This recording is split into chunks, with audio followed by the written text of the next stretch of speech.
this episode of Playlog, we're finding out who is the best indie game publisher, excluding Devolver, of course.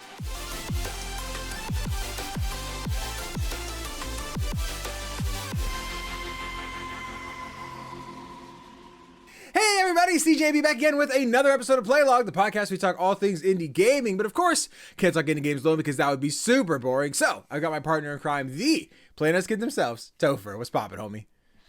I am actually happy that we're getting like a tiny break in indie games because August has just been... It's been too much. It's been busy. It's been too much. September said, hold my beer, and... I just want a nap. Want a nap. Yeah.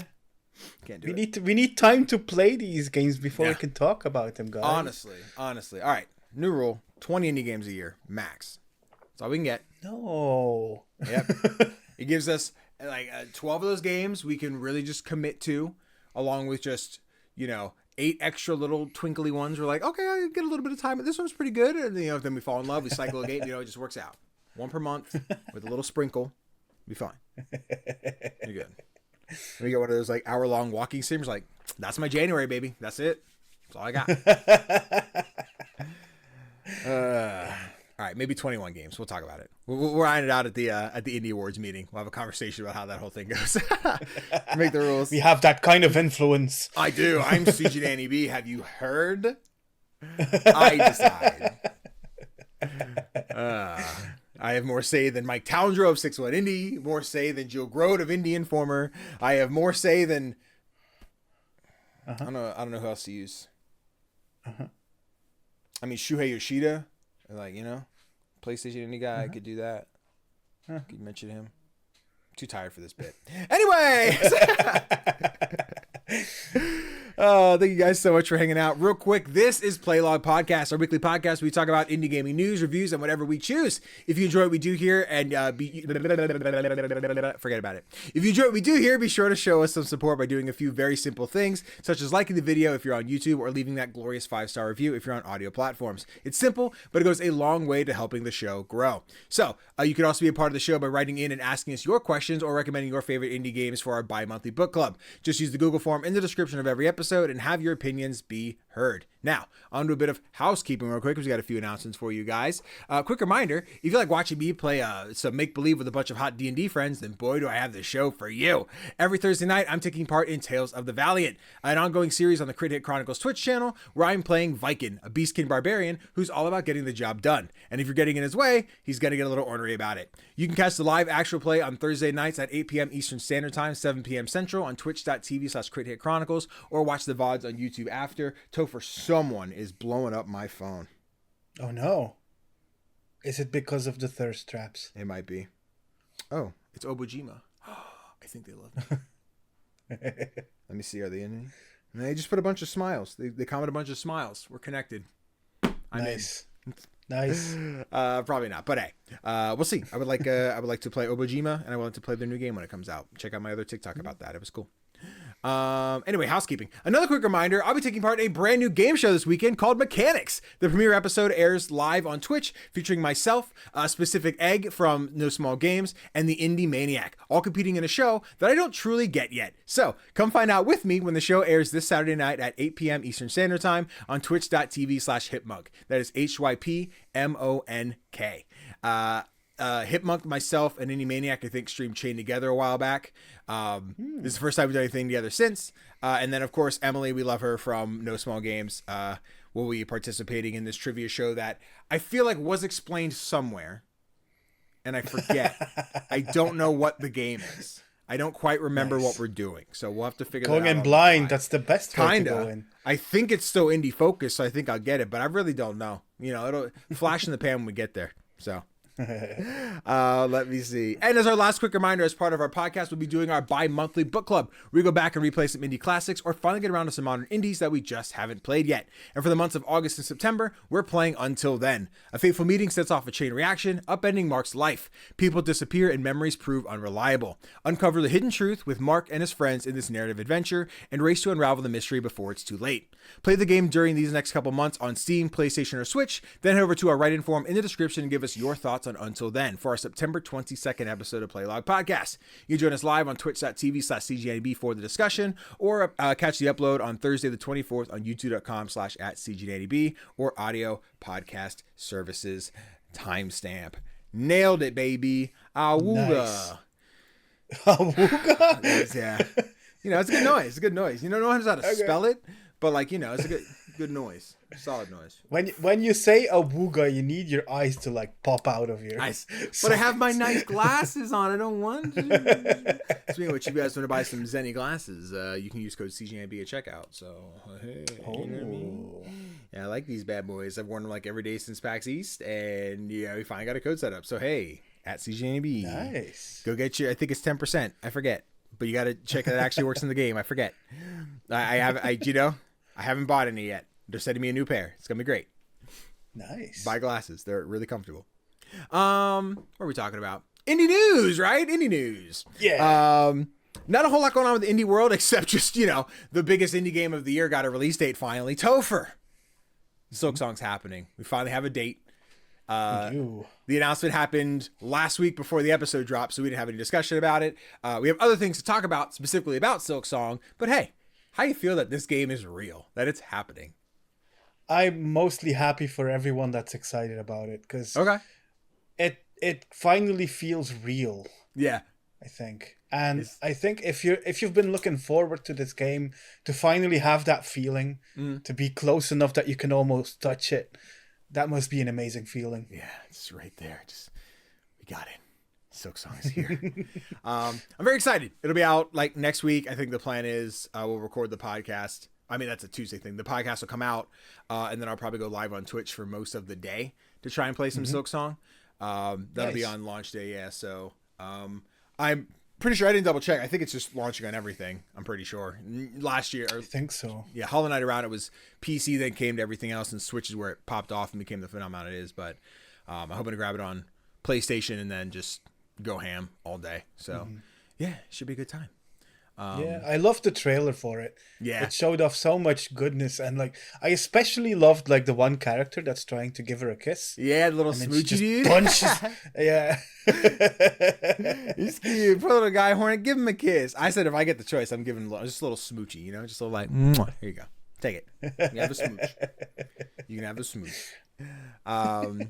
However, as excited as many of us are for Silksong, many are not.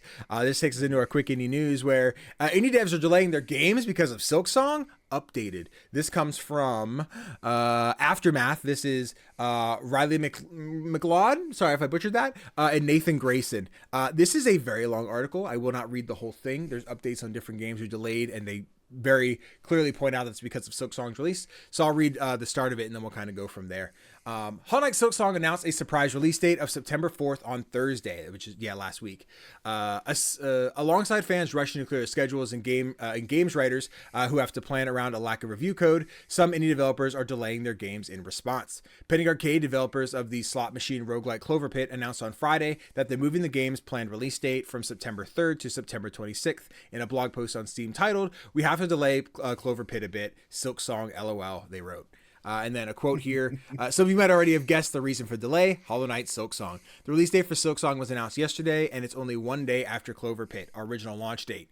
Silksong is the most anticipated and wishlisted game on all of Steam, and we think people will love this game and play it right at launch, including us. But that also means it will overshadow all games launching close to it. So if you stick to our original release date, we will risk the launch of Clover Pit. We would risk the launch of Clover Pit a fair bit. It was the pit a fair bit really just threw me off there. I couldn't read it.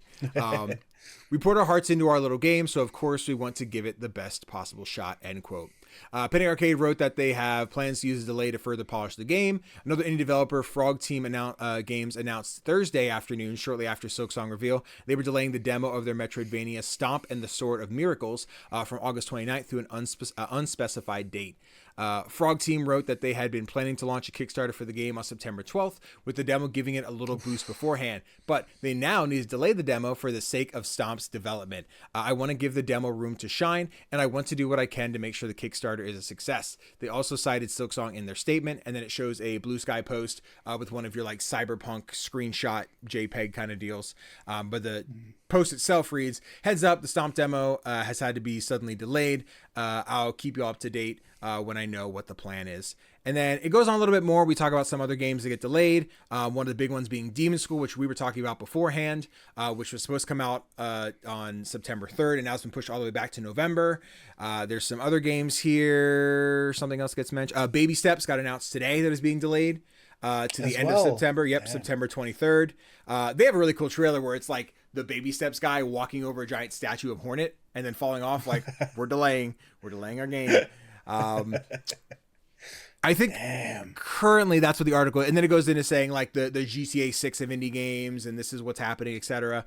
Tofr, Silksong came out. They just said, we're coming out in 2 weeks. Mm-hmm. There was a short conversation on Discord, in our like review Discord, about like, should Team Cherry have some kind of like responsibility to announcing their date in such a way? How do you feel about the way they just, not shadow drop, but shadow dropped a 2-week game? It's a tough one, because on the one hand, I agree. Like, it feels rough on other developers releasing in that same period of time, to announce it that shortly beforehand. But on the other hand, I don't know if Team Cherry were able to share a date sooner. Mm-hmm. If they were like, we feel ready to share a date. The thing is, whenever this game would have come out, it would have caused issues for other developers. Yeah, 100%. It's as Team Cherry, it's impossible not to disrupt the indie market right now. Yeah, I'm in the same boat. And we had a discussion on Discord. There was the like, what responsibility is expected of Team Cherry? Because if the mindset is they need to put out a date months in advance so that they can tell the rest of the world to get out of our way. Like, again, like everyone's gonna be like, cool, we have to move for Silksong. Like, that's just. That's the giant tractor trailer flying at you like, I can't stand here, I'm going to get hit. So I totally can understand and appreciate that. But like, I don't think that's Team Cherry's responsibility. Yeah, it's, I don't even want to say rude or like irresponsible for them to just be like, hey, our game's out in 2 weeks. Like, they won't be the first game to announce a 2 week from now release date. They're not the first game to shadow drop their game on you know, like, those things are going to happen. But I understand the desire to give everyone else a chance. I don't know. It seems unfair to expect that of Team Cherry, but I think with a team of such prestige that can just come out and be like, boom, our game's here, have fun. Like, I don't know. I don't know what the vision of the masses is to make this a better situation. Yeah, exactly. It's a tough one. Like, I think it was you who mentioned Hades 2. Yeah. That shadow dropped in early access. Yep. That's even worse, I guess. Yeah. Yeah. But I mean, I don't see any solution that would work for all parties involved. Yeah. I mean, it's genuinely, it's almost like Team Cherry sitting with the clipboard, like, all right, who's scheduled for the first week of September? Clover Pit? All right. We see you. Demon School? I guess we could go back, blah, blah, blah, blah, blah. But then, like, the other thing that was going on with them is they were like, we keep adding to the game and putting more and more, which is great for gamers. More stuff to do, more polish. We love that. But, like, I had the expectation they were going to come out and say, hey, our game drops in November. So say they did that, right? They didn't say it's 2 weeks from now. They said the game comes out in November. That does give everyone else out there who's like, we're releasing in November. That gives us a chance to move forward, move back, whatever, with a little more time under their belt, as opposed to some of these devs who are like, I come out in a week. No, I don't. I'm leaving. I'll see you later. Like, it is like a rush job versus like, oh, I have some time to prepare. But again, that's putting an expectation on Team Cherry that they've had to worry about their own game for 7 years, 8 years. I think it's 7 something years, like that. Yeah. So like, I would never expect them to have to worry about maybe another game. Like if Hades was the other one, like who do we bat heads against? You know, I still think Hades had its time last year. I think people will still play Hades 2 when it drops, but the game has been out for a year. I think the gas behind Silksong currently is stronger than it'll be for Hades 2, but neither here nor there. I think that's like one of the only other ones to be like, oh, we have to figure out what this window looks like, or we have two behemoths just bashing their heads together. But I think it's impossible to expect Team Cherry to be like, sorry, everyone, let's find out what works for everybody in a big group meeting and we'll go from there. Mm-hmm. Yeah. Yeah, it's like another thing that I would consider is take, for example, that they had made an announcement back in May or June. And back then had said it's going to be September 4th. And then as they drew nearer to that date, it would seem that they would not make their deadline. Yeah. Then everyone would have moved for nothing. Exactly. Yeah. So now I think it's the chances of Silksong now being delayed are slim to none. Yeah. Right. Yeah, because I don't see them adding, if they're doing any more polishing now, like I have the vision that they said, here's the gold, like, we've gone gold, let's print, I don't know if they're even doing physical. Stick with me in this vision. We're printing our physical copies, we're sending them out to GameStops, et cetera, doing whatever that looks like. And then just be like, all right, it's out the door, we're done. Leave it there, the game's out, enjoy, you know? But yeah, I think if they like came out this past week and said we're coming out in November, they would have just continued to work on stuff. They would have found something new to add, and they're like, shit, this is great, but it's not perfect. See you guys in 2027, you know, like another big delay, which I think at this point they just want to get that shit out the door. I think so, yeah. So I'm really sorry to the devs. Let's just hope for the other devs that Hades 2 doesn't drop on their new release date. Don't curse them. Anywhere near it. Don't curse them. It's too late. I already did it. I jinxed it. Listen. Demon Skull's already been delayed like 9 times. I get it. I'll get it when I get it. It's fine. I'll be here for it. You guys can't do it again. Supergiant, don't do it to him. Don't do it to him. You know how many times I've been trying to tell people, do you like Persona? Check out Demon Skull. It comes out this month. And then it doesn't come out this month. Don't do it to him, Supergiant. Give him the window. Let Demon Skull come out. Please. I just want to play the damn game. That's something I was wondering as well. Like, had you started work on your September releases video already? Oh, yeah. Sure did. Whole thing's changing now. So that's going to be late. I had the script. Granted, I just got to move and change dates. So it's not that much. But like, this game's not coming out anymore. I had the whole thing for Demon Skull. I was like, this game's been delayed so many times. It's finally coming out. No, it's not. Oh, no. No, it's not. Just had to delete that paragraph. So, no. Happens. It's a busy week anyway. It's going to be delayed. Like, the video is going to be like a few days late regardless. But, you know. Woo. It's fine. I just want to play Demon Skull, man. I just want to play indie Persona.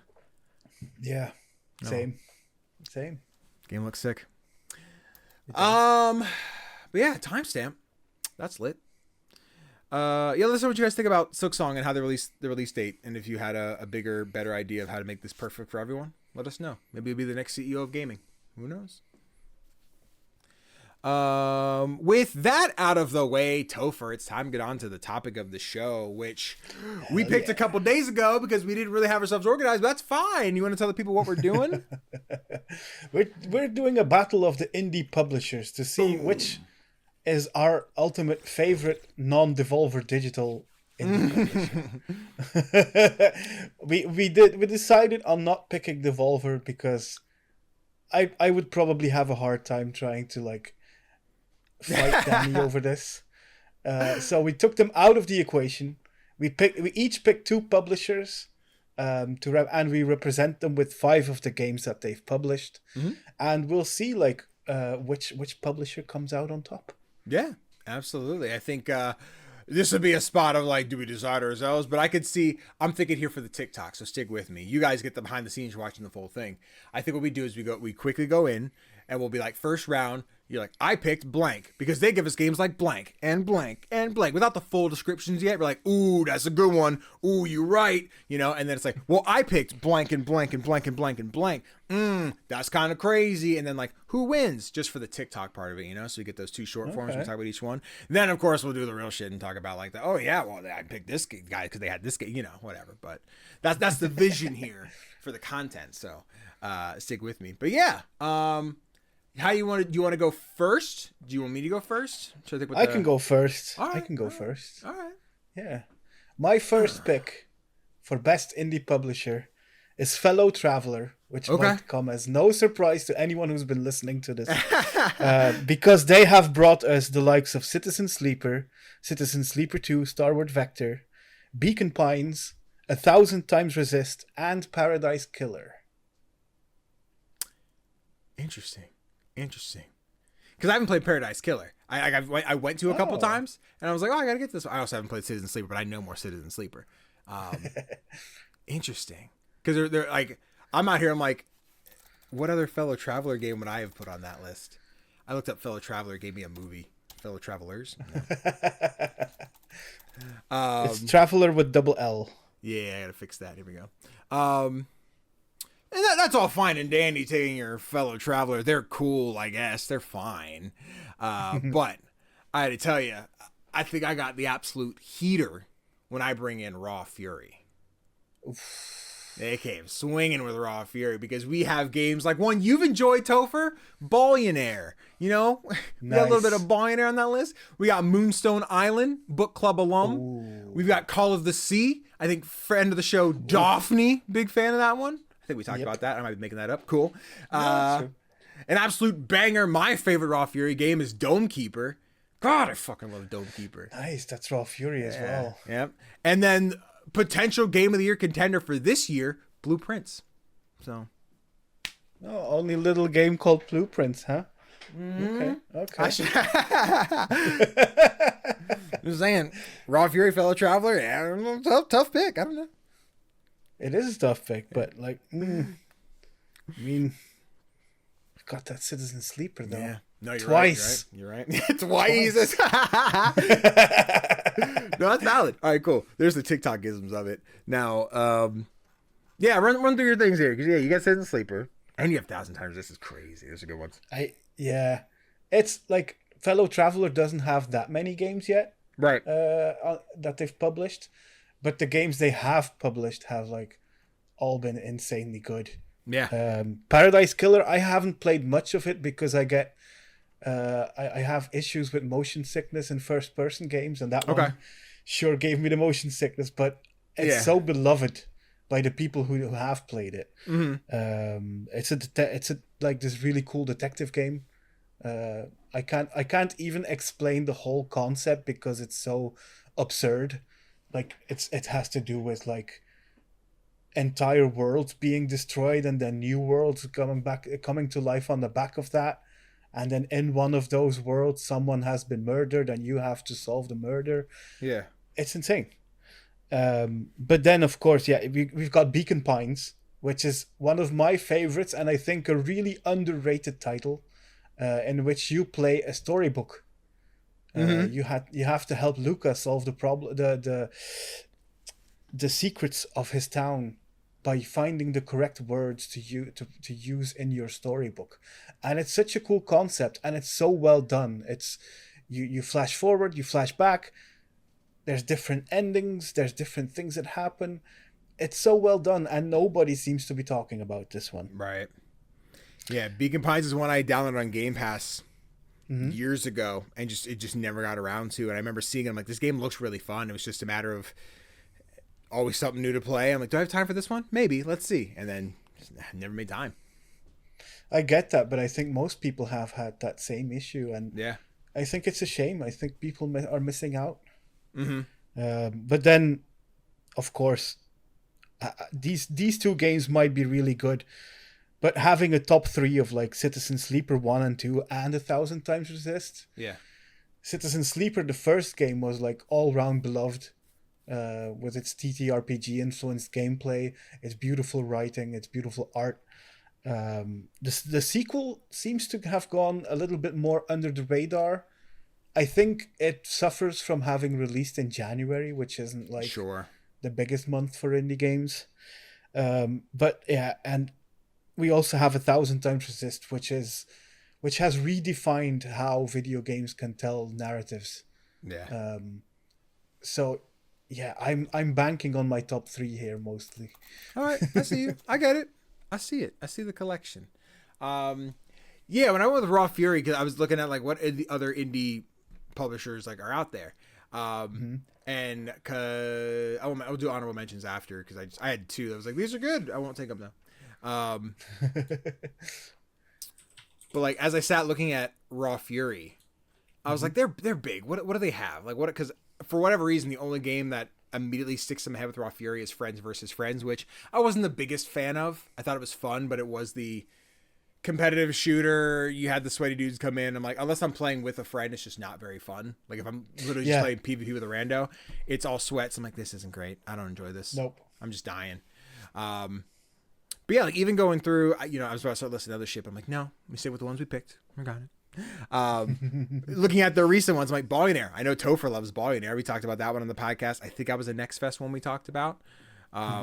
But like that's a great one. The Plinko where you're dropping a ball down the screen and it hits all the little pegs and you got this new upgrade, so now it's going to give you double points. Just teleport back to the back or move over here if you dodge this thing, earn extra money. You're trying to raise money for gods, and yeah, Billionaire is the Balatro ting of your brain to like keep going and keep getting more points. So we love the idea of Billionaire.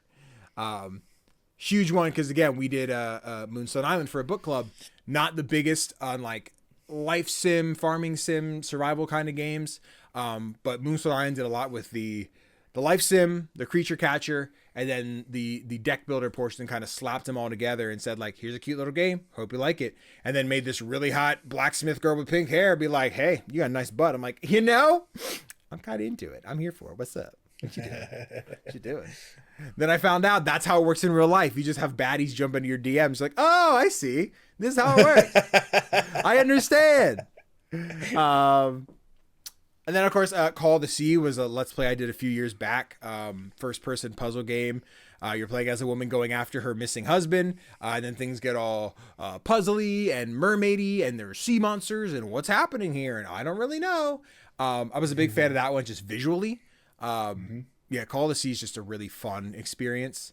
I'll just jump to my other list. Again, Dome Keeper, I could sit here and talk about for a good hour. Like, it is just this resource management game where you're like digging down into the earth, you're getting resources, you're powering up your dome, which has like weapons outside. You're being attacked by like shadow monsters, and as these shadow monsters are like trying to breach the dome, you're coming back up, activating your turret, healing stuff. You can get different resources. Like there's a little, I think his name is Drillbert, his little robot with a little dinosaur with a drill for a nose, and he'll like pick up resources for you while you're doing other things. I'm a huge fan of Dome Keeper. And then we had Wall World, which not related to Raw Fury, but Wall World, which took the idea of Dome Keeper, put it vertical, and now we're getting Wall World 2, which I'm like, oh, cool. We're getting this. Where's Dome Keeper 2? What are we doing? Give me Dome Keeper 2. Sucker for Dome Keeper. And then, of course, I already mentioned Blueprints. Like, again, this phenomenon from this year. A new take on the roguelike, which is always such a thing of like, what new do you do for a roguelike? How can you do that? And then they come up with something that's so unique. I'm like, fuck, that's awesome. That's so cool that someone did this. Of like roaming around this mansion. Every time you enter a door, you get 3 new puzzle pieces. Which one do you want to put down? What's going to spawn in the room? Am I going to get keys? Am I going to get different kind of map pieces? Am I going to get a new clue, a new puzzle? Am I going to lock a new part of the house? Something that's going to set me up for another run later, or something for another room in the house I didn't have yet. And just this constant new thing to find in Blueprints. Like, fuck, this is nuts. It's crazy how much there is in here. Absolutely adore Blueprints. And now I'm sitting here talking about it. I was also talking to a friend about it like 2 days ago. I'm like, shit, I'm gonna go play some more Blueprints, man. I haven't beaten it. I haven't gotten very far into it, honestly. Like, I guess it's the thing of like, I've come to learn that beating Blueprints, or what we think is beating Blueprints, is not beating Blueprints. So like, okay, as far as I understand, like getting here is the tutorial, bud. I'm like, what the fuck? So yeah, got work to do on Blueprints. I might need a guide. I'm gonna see what I can do. Yeah, Blueprints is awesome. I'm so glad it like is out. It exists, and I hope we do not forget that it exists come Game of Year discussion time. I'm sure we won't, as the Indie Game Awards love to do their shit. I'm talking more of the Jeff Keighley Awards, so pay attention. But yeah, Raw Fury. I think we came in with some heaters. Yep. I'm surprised not to see Cassette Beasts on your list. Yep, it was one I looked at. I wanted to go with Cassette Beasts. I was like, I do like this game, but I've barely scratched the surface with it. I think when I got my review code, it just would not work on Steam Deck. Whatever happened, like the controls wouldn't work. So I'd get into the game and like go to start combat and just no interaction. So I had to run it on my PC. Then it became the something else came out. And I was reviewing that. So I didn't get a lot of time at Cassette Beast, which was unfortunate. But yeah, I do like Cassette Beast. I would talk about Cassette Beast. If Tofr wants to give me more bonus points and talk about, Cassette Beast or American Arcadia or Snufkin or Pizza Possum or Star. I didn't really like Star Trek. Kathy Rain fights in tight spaces. Kathy Rain, yeah, exactly. Zetzillion, Townscaper, Norco, Atomicrops. I was gonna say Sable. We didn't like Sable. Dendara. Norco just got announced by Lost in Cult to get a physical release as well. Ooh, nice. I've never played Norco. I know people like it. And it's Norco and Arco are the new 2 editions. Oh, okay. Cool. Yeah. What a choice by name, huh? Yeah. they got a thing going on there. Like, this game sounded like, give them both physical. Yeah. Interesting. But yeah, guys, let us know which of those publishers are better. It's your choice. I don't know. Are we deciding what do you want to do? We can decide, but we can hear about of course. The viewers' thoughts as well. I'm thinking I might give this one to you. You think? Even though like my top 3 is immense, but I think the Fellow Traveler doesn't have the full lineup yet that Raw Fury has. Man, I don't know. I don't know if you want to throw in the towel right now because the next one's a heater. Yeah, wait till you hear my next one. He picked Devolver. He cheated. No, like I think Raw Fury. Yeah, we have some bangers, and I'll sit here and stand by all these games. I think at the end of the day, this selection from Raw Fury hits for me harder than the selection for Fellow Traveler. But I think critical acclaim, I can see the Fellow Traveler with 2 Citizen Sleepers as well as 1,000 Times Resist. So, but I'll take the points. I'll always win. So, okay. But obviously, it's up to the audience to decide. So you guys have to vote, or do whatever, or don't, because let's just talk about any game. So who knows? Maybe the TikTok comments will have something. But hey, we have 2 more publishers to talk about. We sure do. Should I go first this time, or do you want to go first again? Go for it. You can go first this time. We all know I love my Devolver, and I do have another favorite indie publisher because they make some heat. And those beautiful little people over there with their little orange fish for a logo, I love Chuckle Fish. Chuckle Fish is one of my favorite publishers. I've worked with them on a couple projects. One of my first review codes was from Chuckle Fish. So I always appreciate them keeping me in their back pocket. But me going through the list of things that I think make Chuckle Fish stand out, being the Wargroove franchise. When a world where we didn't have Advance Wars for so long, it said, you want medieval Advance Wars? I got you. Take these. Another big RPG that people really like, Eastward. Gorgeous pixel art adventure that people got to explore and see the Joel and Ellie isms of dad and adopted daughter kind of vibe. We love it. Big game from last year, Locomotive, point and click adventure where you play as a couple people on a train trying to solve a murder. It was great.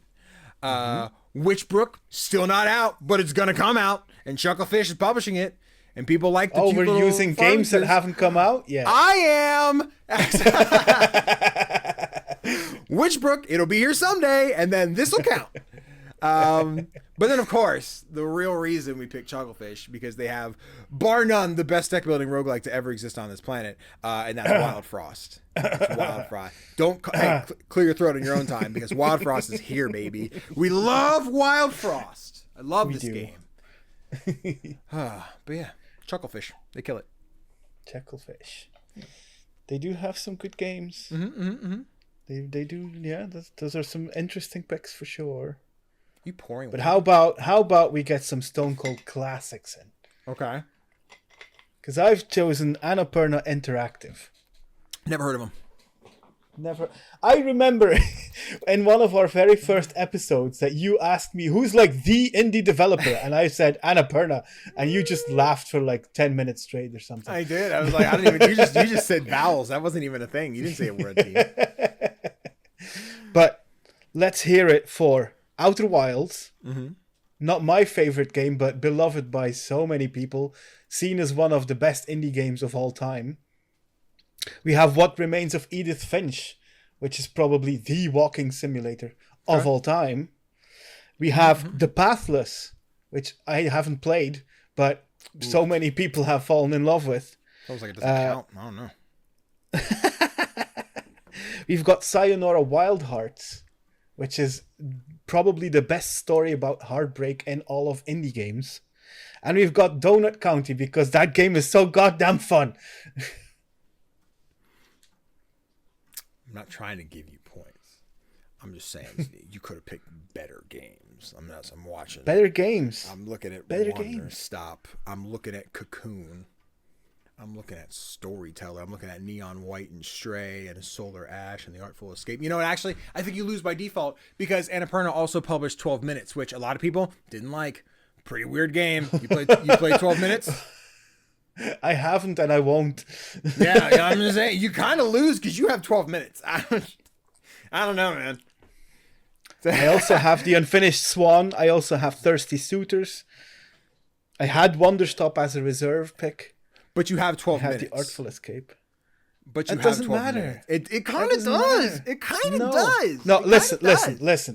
You know Stephen King, King, the writer. Yeah, sure. He has written some of the best novels in history. Sure. He's written shitloads of crappy books as well. Yeah. But people don't remember those. People remember the classics. And Annapurna has brought the classics. But let me tell you, people remember 12 minutes. And they don't like that they remember 12 minutes. I think, honestly... We don't need to talk about 12 minutes. I don't know how Annapurna's still in business after that one, personally. I don't know how they stay alive. At least it's a game that's already come out. Okay, listen. Just because you know which book's going to be amazing, you can just cry about that some more.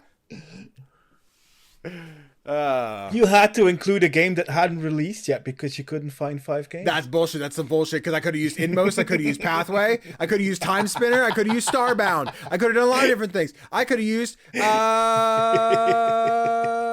on, I have to pull up Chuckle Fish to everything else. Chuckle Fish published everywhere. Do they only have like recent shit? What else? Chuckle Fish games. Chuckle Fish published games. They have more. Oh yeah, Stardew Valley. When did they publish that? It's not even on their website. I remember, I thought Stardew was a Chucklefish game, but it isn't, and I don't know why I thought it was. But it shows that if you Google Chucklefish published games, Stardew's there. I know. Did they do the console publish or something? Maybe, could be. They did Risk of Rain. They did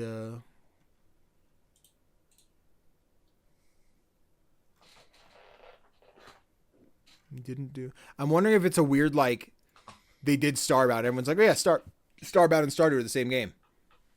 Is Stardew self-published? No, it shows up here as Chucklefish. What is this? I'm confused. Chucklefish, where'd you get in with Stardew? Yeah, on Steam it says that it's self-published. Chucklefish, Stardew Valley. Clarification on the relationship between Chucklefish and Stardew. Hold on. There's a fucking blog about it. Okay. I'm aware of the news and social media reports that Chucklefish allegedly engaged in unfair and potentially abusive labor practices. We don't need any of this. Never mind. We don't need to read any of this. If I'm remember the game Starbound, we don't need this. No, I feel the need to address the situation. Because of the connection between Chucklefish and Stardew Valley, as well as the degree to which Chucklefish was involved in the creation of the game, has been a source of confusion for many people. So I'd like to clarify a couple things. Though throughout the 4.5 years of development, I was the only person to work on Stardew Valley. Neither Chucklefish nor any contributors who worked with Chucklefish were involved in creating the game in any capacity. For the multiplayer update, which came out on PC 2.5 years after the game's first launch, a Chucklefish employee did create the multiplayer netcode, but that was the only case where Chucklefish was directly involved in development of the game. Beyond that, Chucklefish was involved only as publisher, which means they handled the business and marketing side of things, as well as contracting the localization, console and mobile ports to third-party companies. Since December of last year, I've moved to self-publishing on PC, Mac, Linux, PS4, Xbox, and Vita. Chucklefish is no longer publishing the game on their platform. Okay, so they did, and then didn't, and then I'm not sure how that works. Yeah, I was interested in hearing about the bad conditions there. I don't know what you're talking about. I think Chuckle Fish. I mean, wins. that's even worse than 12 minutes. I don't think that is. I don't know. Listen, I'm here to play games and have a goofy time, but I don't know if that's worse than 12 minutes, dog. I don't know if that is. 12 minutes, pretty bad. There's a reason it wasn't on my list. Oh, you're hiding the secrets, you know? You keep everything over there all weird like. I mean, real talk, yeah. I mean, annapurna. Yeah, listen, I love Chuckle Fish. Again, a list in the space where like everything on the Chuckle Fish list, I will take, bar none. I need to finish Eastward, but I love Wargroove. I love Locomotive. Can't wait to play Witchbrook, and then Wild Frost alone. You could have been like, take your 5, and I'll take my 1, and I'll take Wild Frost, and that clowned anything else that was on the annapurna list. I just love Wild Frost. But yeah, no. I mean, you still have 12 minutes, so I don't know. But God damn it. now Annapurna's got some bangers. Absolutely. I forgot about 12 minutes. Damn it! Sorry, you gotta be more thorough. You know, I removed that game from my brain. What a weird ass game, dude! Like it was so cool until it wasn't, and then it did a thing. Guys, if you've played 12 minutes or you know about 12 minutes, you know why it's weird. And if you don't, I don't know if I want to tell you to just save yourself and don't worry about it. But like now the curiosity is piqued in you. And you could just let me tell you, but I don't think I want to do that. Okay. I think I want you to watch someone's Let's Play and find out. Yeah, don't play it yourself. I wouldn't play it yourself. I think there's other things to invest your time in. Yeah. I say that not because the mechanics are bad. I think the game runs fine. Narratively, what the fuck? Why'd we do that? Why was that the direction we took? What a waste of good actors as well. Willem Dafoe. I forget who else was in that. Daisy Ridley. Okay, I was gonna say, Daisy Ridley. That sounded. I thought I made that up. Okay, Daisy Ridley. I think it was James McAvoy. Was it? Hold on, I'm about to put 12 minutes in my search history. I'll look for it. James McAvoy. Yeah, you're right. Crazy. What a cast. What a cast, and then they do that with it. Yeah, weird. Steam is like, save 60% on 12 minutes. I'm like, I'm gonna save 100%. Hold on, wait. Not buy. That's a pretty good. Hold on, Tofr. Think about it. 60% off. That's pretty good. No. Chat, I got our next book club, baby. I got our next book club. Let's go. Book club is cancelled. Ooh, we have mixed reviews on Steam. I'm actually really intrigued. We just went off the rails from the topic at hand. We're just like, what's going on here? Let's see. 4.8 hours on record. Good potential, bad implementation, pushing only one ending when you have everything you... Guys, commas exist. When you have everything to have many. Yeah. Pushing only one ending when you have everything to have many is dumbfounding. Also knowing an answer but not knowing how exactly you should use it, ending up cycling through options without a proper time skip is a common problem. Very cool at first, but ruined by super restrictive and repetitive gameplay and one of the dumbest twists I've ever seen. What are the negatives? I'm a big fan of Sharkfist's review. Okay. He recommends it and says this game sucks. I don't see that one on my screen. That's incredible. That's so sad. Oh, here it is on the side. 12 and a half hours, brother. Yeah. Do something else with your time. This was like a 3-4 hour game. You played it 3 times. Some people like to torture themselves, you know. Apparently. Anyone watching has no idea about 12 minutes. Like, what the fuck? Why? Why are we talking about this? Anyway, back to topic at hand. Yeah, I'm cool to give this one to Annapurna. Hell yes. All right. It's a tie now. Pick your favorite Devolver game. That's it. Hey guys, that was the topic. It was a rushed week. That's what we talked about. There's some other indie publishers. So if you think Devolver's the other one publishing indie games, you're wrong. There's more. Check out Chuckle Fish. Timestamp. So I guess with that we bounce into what we've been playing. Let's see. We each got 2. You want to go first? You want me to go first? What are you thinking? You can go first. All right, I'll go first. So This week I had the opportunity to play through Sword of the Sea, the new game from Giant Squid. Before we talk about the game itself, I think it appropriate to mention the potential things that are happening where we have no official news headlines, but just some tweets or whatever, some blue sky posts. This is Natalie Spitzel. I'll say they had tweeted out, I don't have the proper words to say more than this right now, but I was just laid off. My role at Giant Squid is being eliminated. If your studio is looking for an environment artist, please let me know ASAP. I have 5+ years of experience. They continue in their replies. Please bear with me if you're reaching out for my portfolio, as I need to try and add everything I did on Sword of the Sea without having access to it. Thank you. All I can say is that I gave everything I had on those environments. If you play it, I hope you can see my heart in them. I'm sorry it wasn't enough. And then a bunch of replies talking about that's so fucked up, it's unfortunate, like really supporting Natalie. I didn't like the post itself, but I did mean to repost it, whatever. Any devs out there listening who are looking for an environment artist who worked on Sword of the Sea, gorgeous environments, please reach out to Natalie, deservedly so. Yeah, I guess we're talking about the game. I don't know. We kind of talked should this go in indie news, but there's not really news to talk about other than personal anecdotes with no information behind it. But it sounds like there were some layoffs at Giant Squid right after the release, right after release of Sword of the Sea. Always sucks. It's fucking shitty. Yeah. Damn.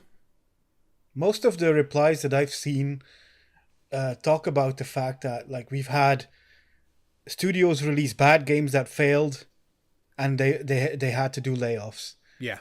And now we're in a landscape where good games get released and get critical success, and still layoffs are happening. Yep. And that just sucks. How unhealthy is the industry at the moment? Insanely so.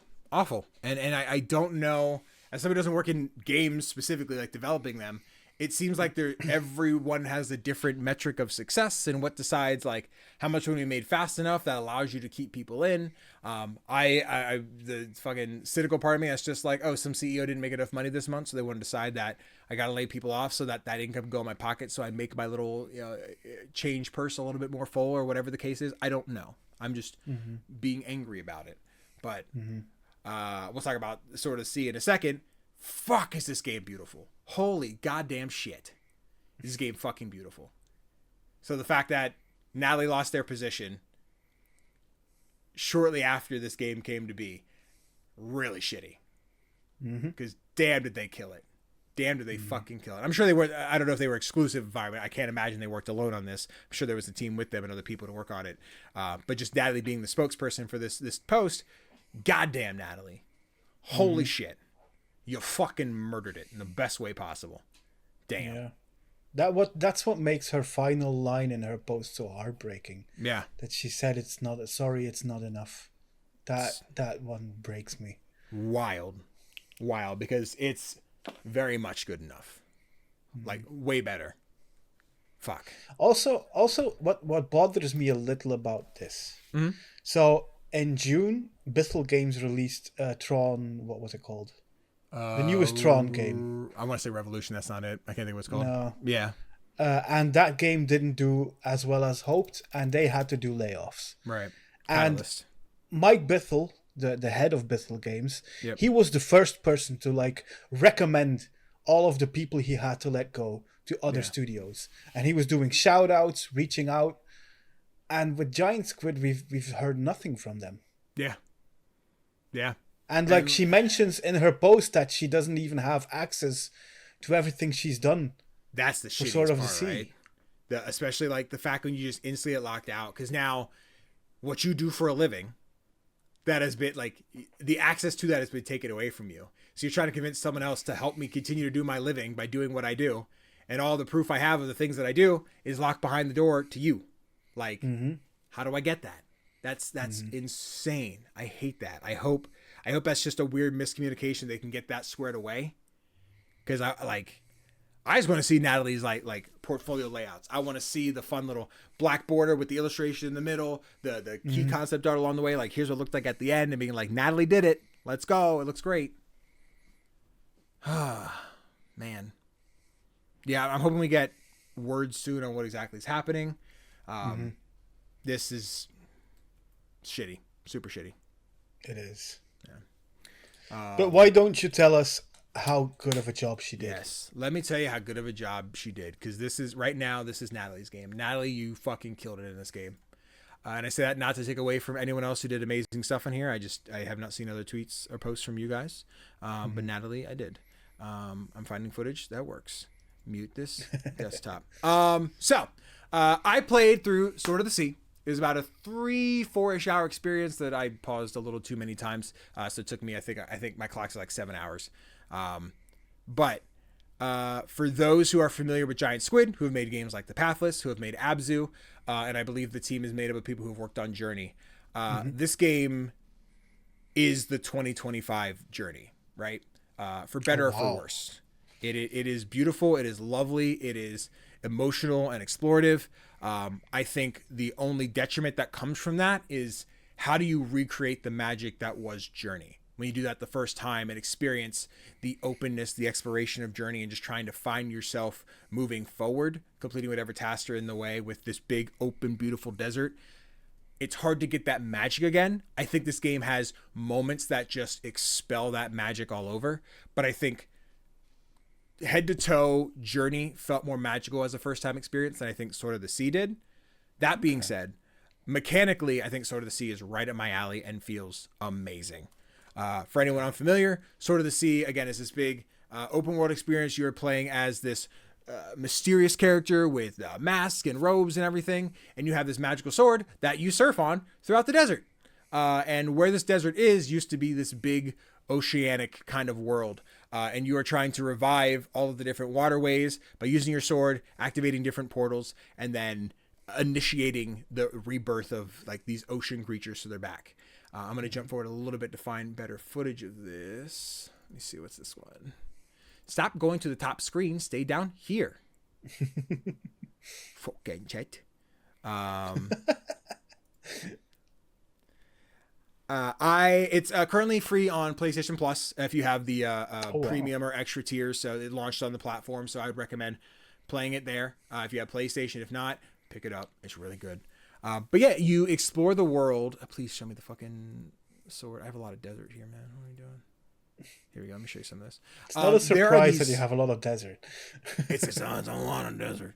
But there are these just visually stunning moments when you reveal parts of the water where like the world will collapse in on itself and you'll see the water all of a sudden like breach the sand, and then new terrain is revealed. And most of the times you're getting ones that are progression based. You have new sea creatures show up where giant turtles start to swim around, or orcas or dolphins or anything, and you can kind of ride on them for a bit.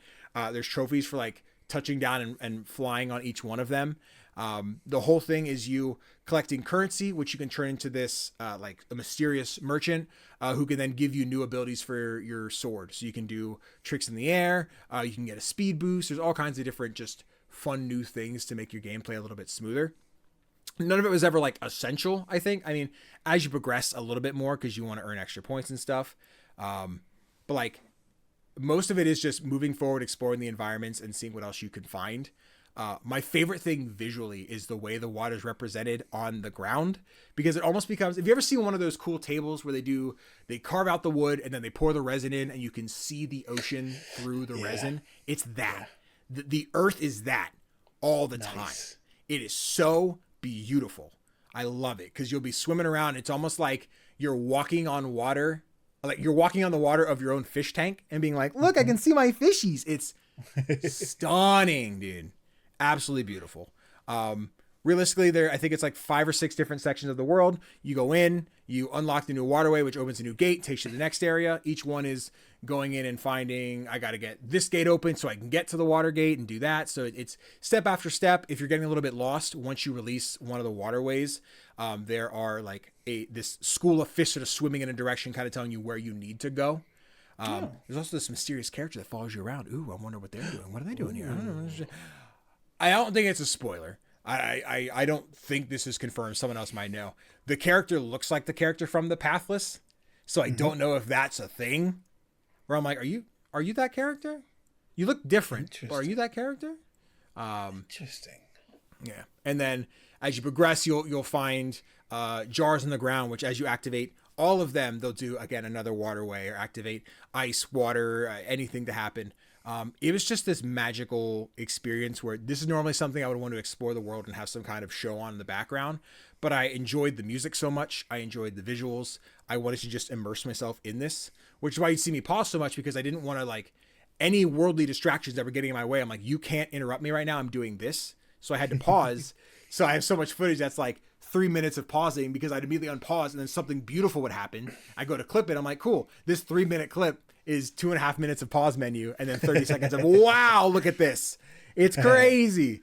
Yeah. It's so hard because it is such like an artsy kind of game. There's not much to be like, oh, dude, if you've ever experienced, like, this is the narrative you're going to get out of this. It is a lot more of the, if you've played Journey, you've experienced what Journey is in the way it's the exploration. Sword of the Sea does a lot of that. Again, hard to say it's the same kind of magic if you've played Journey. If you haven't played Journey, this might feel like some brand new experience for you. You might just awaken what gaming is by playing Sword of the Sea. I don't start playing Journey, but it's beautiful. Again, I can see this not being everybody's cup of tea. It isn't super action packed. It is a lot more of just the surfing on your sword and picking stuff up and listening to music. If that's something you can vibe with, please play Sword of the Sea. If it's something you can't vibe with, I say still play Sword of the Sea, because you'll be like, you know what? Actually, I do vibe with this. I get it. I really like Sword of the Sea. It's really fun.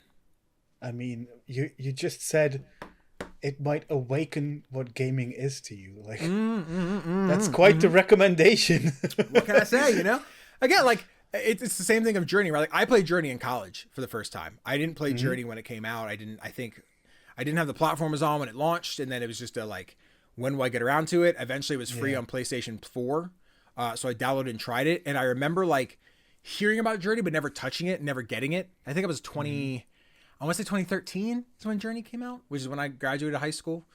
So I think maybe 2014, 2015 is when I finally played it. And I remember hearing that this game was like Game of the Year nominated. People liked it, but I didn't quite get it. And then I sat down and played, and I remember pinging and seeing my little like icon show up. And at the time, I'm like, ooh, is this my first tattoo? Do I get my personal Journey little icon as my first tattoo? Then I found out there's like 3 or 4 that show up, so it's not necessarily unique to me. Like, many people have had the same one, just there's like 3 different ones. I'm like, okay, cool. Glad I didn't go with that one. And to this day, I still haven't got my first tattoo, but I had the dream. I had the thoughts. One day. I'm thinking Shovel Knight right here with the little loot bag, but hell yeah. We'll get to that. We'll think. But no, I think there's a magic to Journey where, like, if you play games, right? Like, this was me right out of high school. I was still playing a lot of like AAA, Sleeping Dogs, Tomb Raider, Hitman. Like, that was kind of what gaming was for me. You know, Halos, Call of Duties, etc. And I think Journey was one of those first experiences of something very artsy and something very adventure-y, that I think lets you know that games aren't just this action experience, that there's more to them. And I think getting that from Journey was very, again, opening for me to be like, there's other games out there that I want to see. I want to experience things like this. And Sword of the Sea, for anyone who hadn't played Journey or might be in that same boat, right? Somebody who's like college age or even high school age, like I was at the time, being like, oh yeah, I play Fortnite and Marvel Rivals all the time. Like, that's my gaming experience. To try something like this, be like, oh, hold on, I see it. I get it. I see it. I think this is it. This feels like it. Damn. Yeah. Damn. Yeah. Sounds like top 10 of the year material. It might be. It's sitting there. We just finished it, so we're kind of lingering on it. Like, where do we feel with it yet? But like, we don't linger on it. If not a top 10, honorable mention for sure. Definitely a top 20 right now. So we see. We vibe. Nice. I will say the one thing is that the fucking shopkeep is so goddamn slow. Where like you bring the money to him, and like there's a small area you can't quite leave. You kind of have to sit there and accept it while he's like collecting all the currency.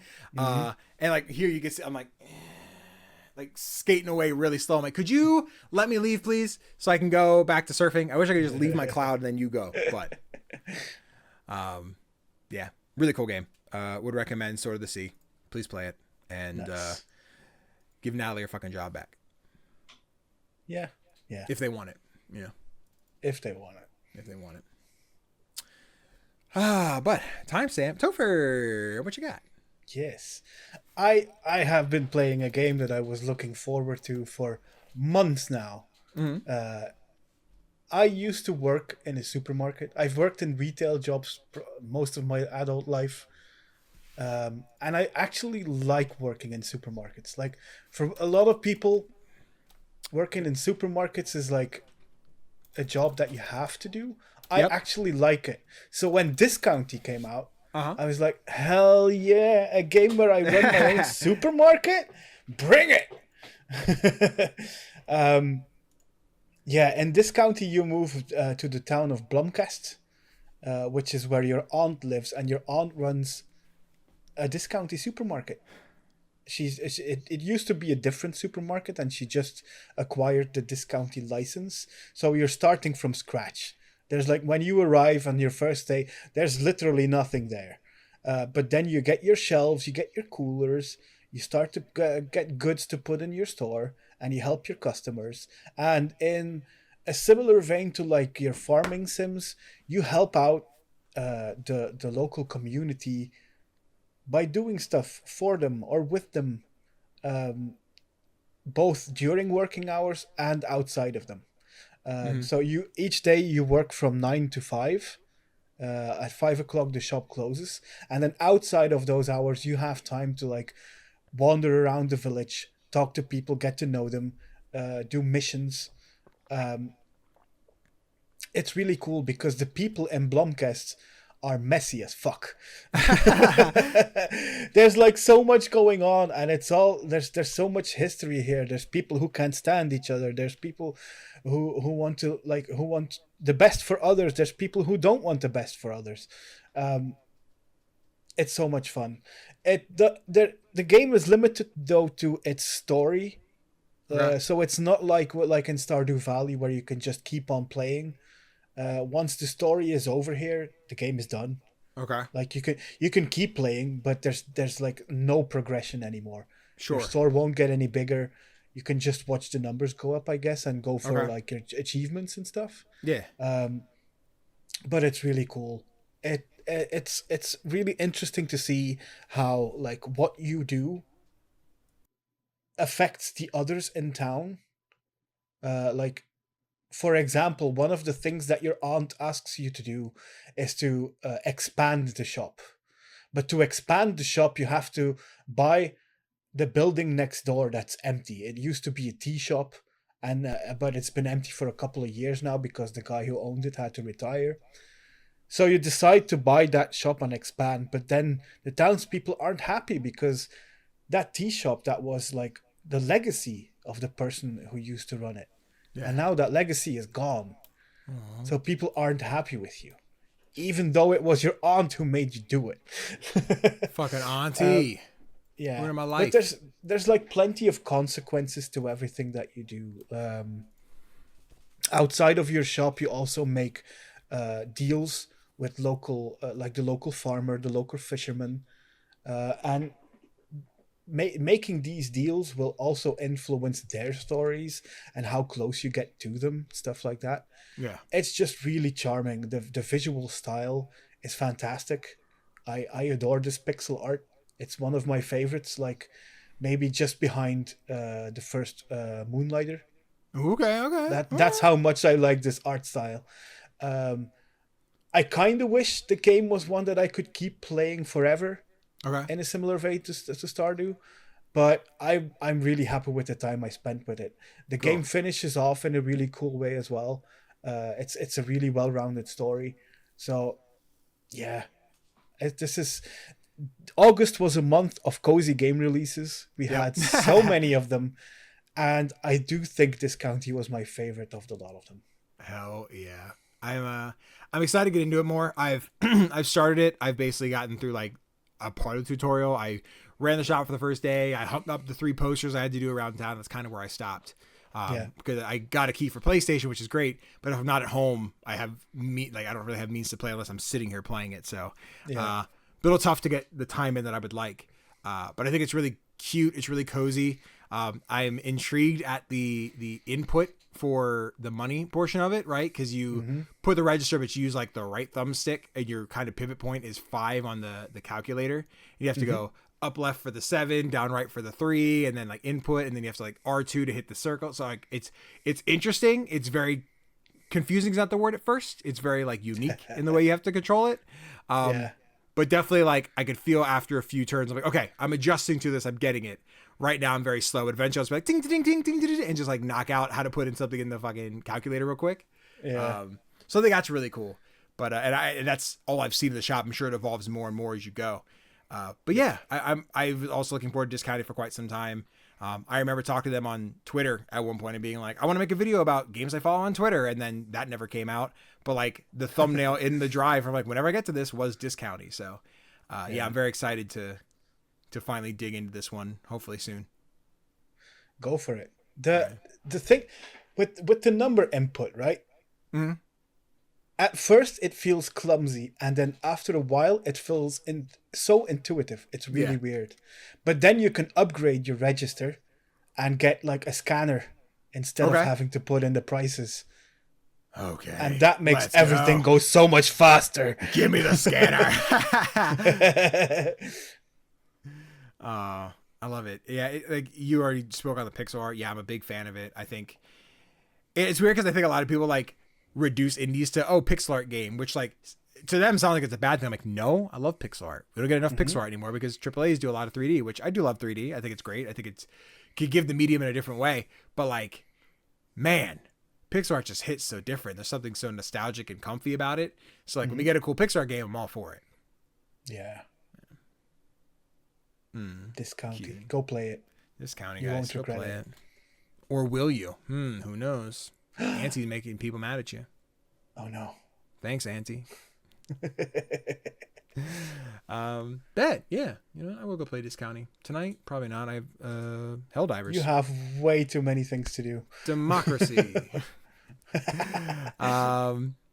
But on to what I've been playing next. I had just received a key, thanks to the team over at Buffalo, for their new game, which comes out today as of recording this, a couple days ago as of the episode coming out. Fresh Tracks. It just came out. Anyone unfamiliar? Fresh Tracks is a first-person rhythm game that is realistically, it is Beat Saber meets Hades in the way of it's a roguelike that has gods that come in, and those gods can buff you in certain ways of giving you different attacks or different equipment or different weapons. And then the whole thing is an on-rails shooter kind of deal where you are playing or you are skiing and trees will get in your way. You slash them with your sword using the one stick. You have different items. You jump from rail to rail to miss obstacles. It is very cool. I got to play a little bit at PAX. I thought it was really dope. I only got like a couple tracks in. I didn't really get to experience the roguelike part of it. And then at home, I finally did. And this game is really, really fun. This game is really dope. Okay. Early on in like the tutorial portion of it, I was struggling because it felt like the world didn't feel in sync with itself. And I think the more I played, I discovered that feels like it's just on the easy levels, because what will happen is because it's an on rails kind of game, you can't drop the thing on you on the beat of the song. Otherwise you won't have a chance to react to it. So you kind of have to like have it drop early. And I think those things make it feel out of sync where I'm like, oh, cool. This block fell in front of me on the beat, but the beat I swing or the beat I dodge isn't correct. Like it doesn't feel right. I really struggled with that at first. I'm like, this game feels off. As I got to like some medium and hard levels, and had a little bit more chance to kind of just experience things with more intricate pieces on the level, it definitely felt more into them. Like, okay, cool. This feels right. Even if items are dropping early, they're dropping on beat with the chance for me to react, not just thing fell on ground. Like, uh-oh, I guess the music's happening. Like it didn't feel right. But yeah, definitely changed the further I got. Another thing that I thought was like a really interesting way to envision how this game feels, because a rhythm roguelike I'm sure exists in some capacity, but I couldn't quite figure out what the loop would look like until I could play it. And it's almost like if you were playing Guitar Hero and you decided I'm going to play through the entire list of songs until I beat Through the Fire and Flames. And if I lose, I start over. Okay. And that's kind of how it feels. You start each section. You start with Sogvar, I think is the god. I have his pin. Sogvar. Here, look at him. He's a guy. Nice. Sogvar.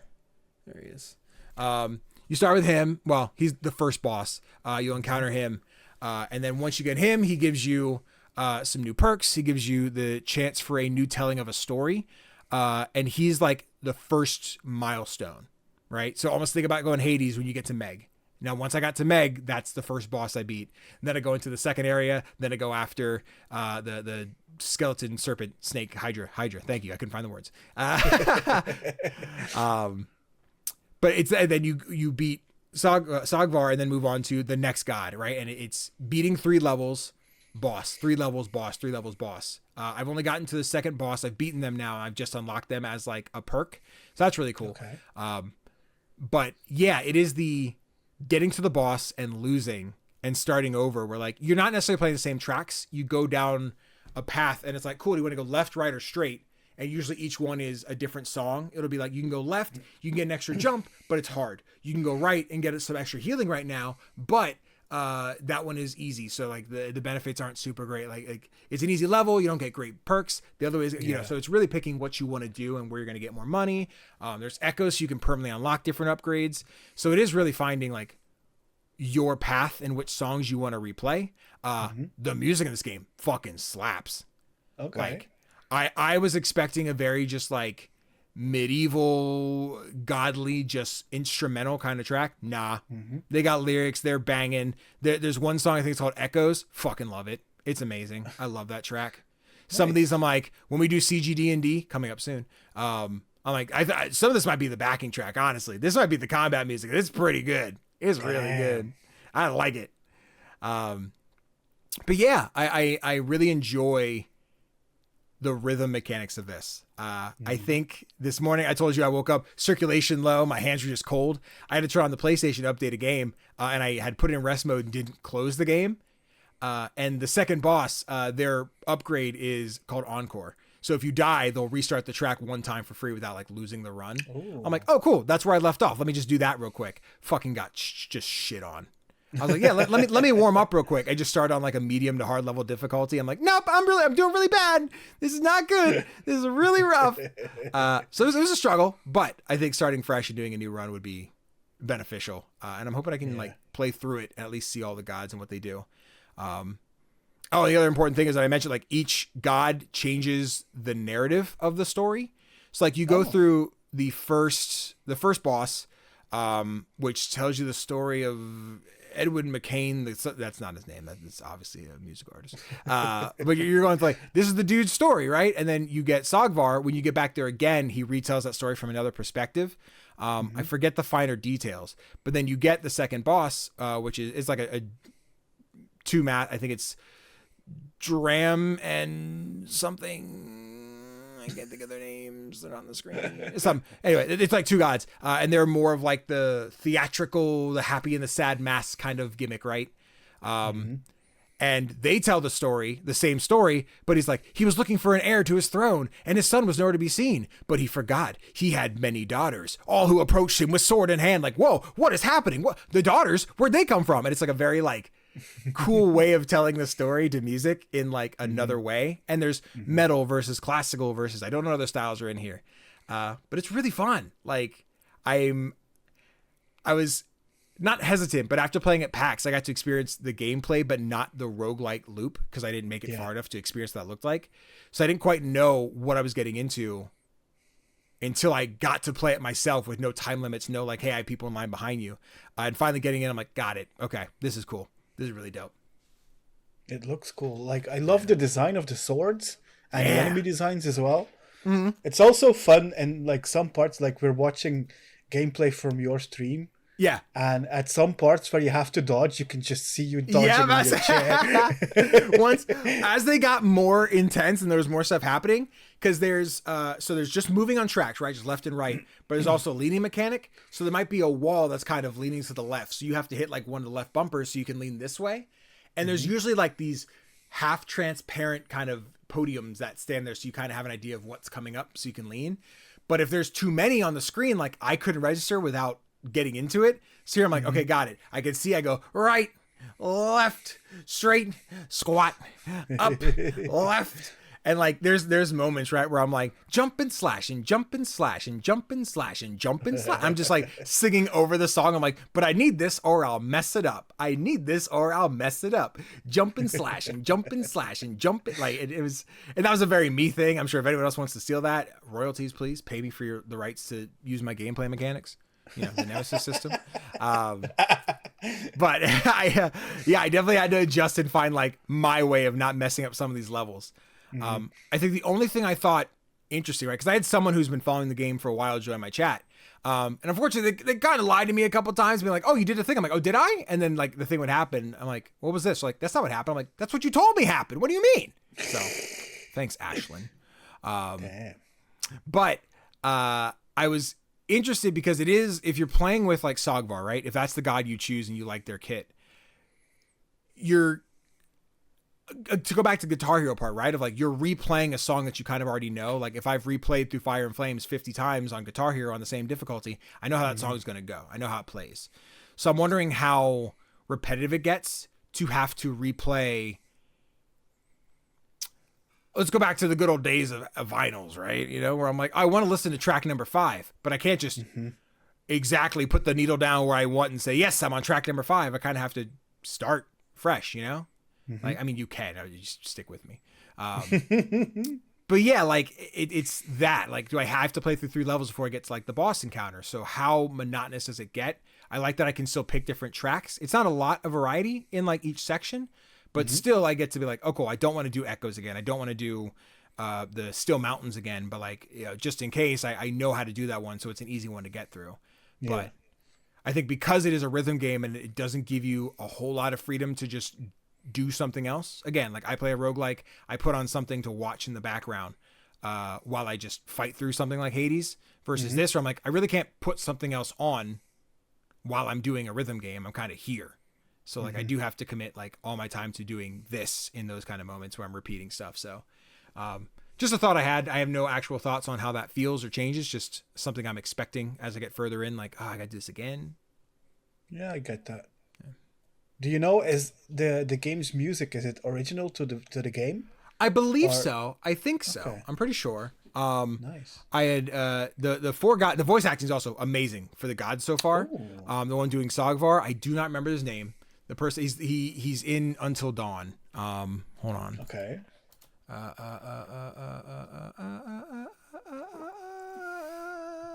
Until Dawn. Sogvar voice actor, fresh tracks. Peter Stormare. Peter Stormare. I don't know how you pronounce his name.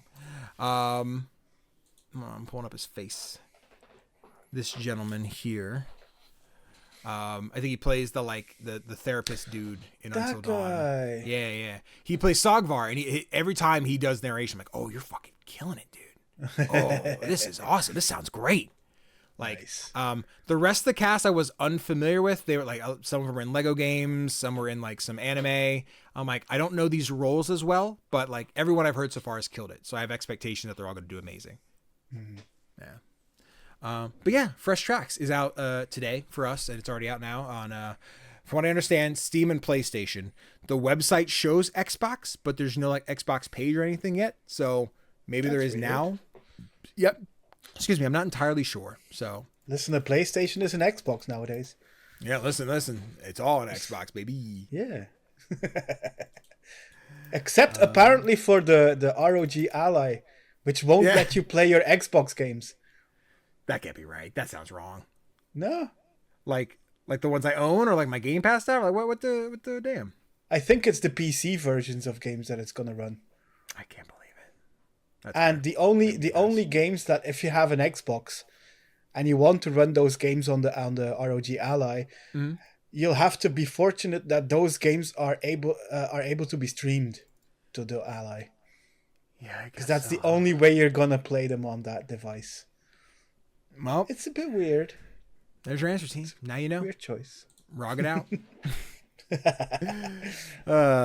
Well, it's an Xbox. But on to you. You have one more game you've been playing. What we got going on? I do. It's one I'm currently playing. I haven't finished it yet. It's called Roadwarden. Okay. This is actually a 3-year-old game. I did see that. I was looking it up. Which just got a Switch release this week, and I received a key to review it on the Switch. Basically, it's an illustrated text-based RPG where you play the titular Roadwarden. A Roadwarden is like a Witcher kind of type, who has to patrol the designated area that he has been designated. Yeah. Which is in this game a peninsula, and the former Roadwarden has gone missing. So while you're out there patrolling and getting the word out to people that you are the new Roadwarden, it's up to you to figure out what happened to your predecessor. Okay. You have 40 days in normal mode to figure out what happened to them. This is a game that on release on PC was highly praised. It's one of the best written RPGs that you can get in the indie scene. Okay. I have been meaning to play it ever since it released. Yeah. But never got round to it, and I thought, why not play it on Switch and finally get to explore that whole world. Yeah. But sadly, the Switch port is not good. And I'm pretty surprised by that, because this is a 3-year-old game. Right. They've had the time to like port it in a good way. Yeah. But it kind of feels like they just copy pasted the PC version and didn't do a lot to optimize it for Switch. Okay. Is it a control thing? Is it quite literally like performance? Like what's wrong with the Switch version? A bit of both. Okay. Performance wise, like this is text based RPG, so most of the visuals is text coming onto your screen. Yeah. But that text appears like it appears in this very low frame rate. Yeah. Which is a surprise, because this is basically just text. Yeah. Then there's also like controls wise. First of all, the UI isn't responsive. Sometimes I had to push buttons multiple times before the game would actually respond to my control. Yeah. But then my major issue is that at times I couldn't select certain dialogue options because the cursor just wouldn't move there. Oh, weird. So the only way I could fix that was by playing in handheld mode and using the touchscreen. But I don't think that's supposed to happen. And it's a shame, because the base game is absolutely brilliant. Like the writing, I can now confirm the writing is exquisite. Okay. The world building in this one, I'm only a couple of hours in, but I've already learned so much about the history of the world, about the creatures that live in it, about the different communities that live in it. This is so well done, and it's such a shame that the Switch port just isn't up to standard. I would definitely recommend, like, because of the Switch release, the PC version is on sale for only about $3.50, and I would really recommend picking it up on PC. Okay. Because this game, it's really well done. It's basically playing a Witcher kind of D&D without having to do combat all of the time. Okay. It's all about the exploration that you can have in D&D sessions. That's really dope. Okay. Yeah, it's such a good game, and I wish I could recommend the Switch version, but as it stands, I can't. Okay. Those Switch versions, really just be tanking. Yeah. Come on, Nintendo. Give it up. Delete the Switch. I was surprised, because I do remember when it released on PC originally. Yeah. I tried playing it on Steam Deck, and I had the exact same issues that I have on the Switch. Okay. The only difference was that on Steam Deck I could use the mouse cursor. And sometimes in Switch games you can use the right stick as the mouse cursor, but in this game you can't. No, okay. And another issue before we round this off is at times you have to input text. Oh. And whenever that happened, the keyboard wouldn't show up. So I was just stuck. Did that was it a reload the game and it would pop up then, or was it you just no progression, just soft lock? Okay. Yeah. Well, that's the life you live. Yeah. It's just a shame. It's such a Yeah. shame because it's so well done. Like the whole atmosphere that they create and the lore that is present is. I want to dive in deeper, Yeah. but I think I might switch to the PC version to continue playing. Okay. Yeah, give it a run. I mean, it looks cool. I like the idea of it. I'm here like, will I get a chance to dive into it? Probably not, but it does look like a vibe. I definitely go on the wish list and sounds like a. It's on sale. Let me grab it. At least I own it. Mm-hmm. Yeah. But yeah, Roadwarden, best on PC. Here's your answer. Yep. But with that, that's what we have been playing. Let us know in the comments what you guys have been playing this week. Let us know what cool games you got. As we move on to the indie releases this week, I feel like I haven't read these in a while, so I'll grab these guys. Go for it. This is for the week of August 28th through September 3rd. On August 28th, we have Robots at Midnight coming out on PlayStation, as well as Nightling coming out on PlayStation, Xbox, Switch, and PC. August 29th, we have Flowers and Favors, Florist Simulator on Switch and PC. August 30th, we have Lego Party on Steam, Switch, PlayStation, and Xbox. Listen. I want to play this at Extra Life. I want to get a stream together. I want to take the Trophy Room podcast team down. I want to play them again. We played this at Summer Game Fest. I had the lead, and then they teamed up against me. I said I was going to take the trophy, and I was going to be the new owner of Trophy Room Podcast. But then fucking Lightweight Gaming in here and just like, sorry, I won. So I want my revenge. I want to play Lego Party again. I want to play Lego Party again. It's Mario Party with Legos. It's really freaking fun. And I want to win. Go for it. So Trophy Room, hear me out, cowards, fight me. Lego Party on stream, so everyone can see that you cheated. But anyway, yeah, Lego Party August 30th on Steam, Switch, PlayStation, Xbox. Then September 1st, we have Rogue Labyrinth on PC. And September 3rd, we have Kajora on PC, as well as Cross Commands Collision on PC in early access. Pretty sure both those are still coming out. I've not seen anything on delay of either of those. So I checked earlier today, and they still said that day. I think it's very brave. Oh, listen, you know what? Liver dreams. I'm interested, right? I would like to hear like Kajora. I don't think Kajora looks bad by any means. I'm just like, I think it looking at it next to Silk Song, I'm like, interesting. I wonder if they just don't think about it. It was like, you come out. If they're just brave, like, yeah, we'll just do it. Or if, like, I don't know if we can. I think we have to. So, I don't know. Who knows? Intrigued. Maybe they're not in a position. I don't know. Is it self-published? Right. That I do not know. I'm not sure. Let me check. I know we saw it at the 6 Foot Indie Showcase. Oh, yeah, also because we thought about it. Published by Soft Source, but I remember reading like Demon School, the Demon School devs mentioning that the publisher was paying for the delay. Right, correct. And maybe the Kajora devs aren't in the same situation. Sure. Yeah. Well, we hope and pray, you know. Good luck, Kajora. Look forward to it. Yeah, of this list, I mean, Lego Party is what I'm looking forward to. And then Nightling, which embargo will be up by the time this episode comes out. So I have my key for it. I just got it like as we sat down to record, so I have not touched it yet. I probably won't get to touch it by the time this episode even comes out. But I'm looking forward to playing Nightling. It looks fun. Yeah. It does. Yeah. Anything you're looking forward to? This week, I might give Flowers and Favors a try. Okay. Just to see what it's all about. Yeah. And Cross Commands Collision does look like a fun. Was that the one that? Let me see. Collision. No, Commands Collision. Collision. Oh my cross god! command, I cannot command, type for my life. Tofr. What are you over there? You want to talk about it? Yeah. You want to restart the podcast? It's that kind of turn-based strategy in the vein of. Oh my god! I can't think of the name. Into the Breach. Into the Breach, exactly.